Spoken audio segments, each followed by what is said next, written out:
Testing his blood sugar is an almost everyday occurrence for Dr. Arthur Lyons, since he was diagnosed with type 2 diabetes 3 years ago. It's something I have to be very well aware of most of the time.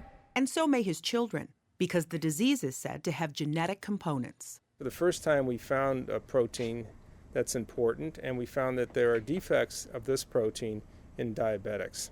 It's called HMGA1, a gene that makes a protein and, when present, tells the cells to make insulin receptors. If you don't have the HMGA1 gene, then you don't make the insulin receptor.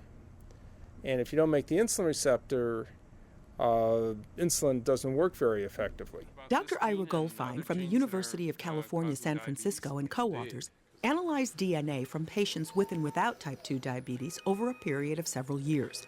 Researchers found the HMGA1 mutation in a group of Italian diabetics and then replicated that finding in U.S. and French patients. About 10% of type 2 diabetics in the United States and Europe have defects in this gene.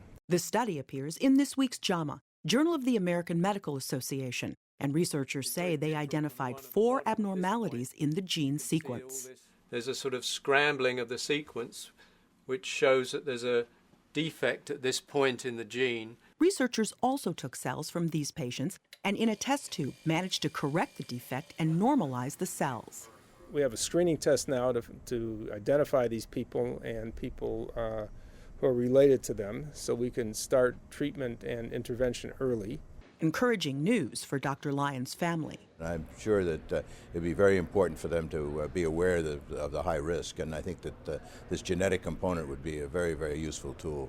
Catherine Dolf, the JAMA Report.